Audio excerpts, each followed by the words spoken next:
दिल्ली पूर्व राजनयिक दीपक बोहरा ने कहा, मैं 53 साल से कूटनीति में हूँ और मैंने कई देशों को युद्ध करते देखा है। चल रहे रूस यूक्रेन संघर्ष को भी अंततः बातचीत के जरिए हल किया जाएगा।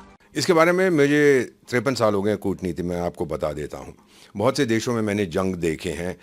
मोस्ट रिसेंटली जब मैं सूडान और दक्षिण सूडान में आपका राजदूत था, जंग होती रहती थी, फिर वो टेबल पे बैठ जाते, बातचीत करते थे, फिर 10 मिनट के बाद वो समझौता ठप हो जाता, फिर जंग होता था, फिर 3 दिन के बाद फिर समझौता होता था। अल्टीमेटली जब जंग रुका वो समझौते के ऊपर, टेबल के ऊपर। आजकल जो जंग हैं वो लड़े जाते हैं टेबल पर।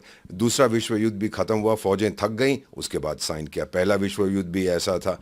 और ये जो इस समय यूक्रेन और रूस का युद्ध चल रहा है, इसको अल्टीमेटली डिप्लोमेटिकली टेबल पर बैठ के नेगोशिएट करना पड़ेगा। मैं तो डिप्लोमेट हूं, मैं अपने फौजी दोस्तों से कहता हूं, हम पहले बात करते हैं, फिर हम देखते हैं परिणाम नहीं है, फिर आपको भेज देते हैं, ठोक के आओ, ठोकने के बाद फिर हम आ जाते हैं, चलिए जी अब समझौता करने। So PM is absolutely right. Chanakya ने भी यही कहा था कि आप लड़िएगा जरूर, लेकिन अल्टीमेटली बातचीत से ही किसी भी समस्या का समाधान हो।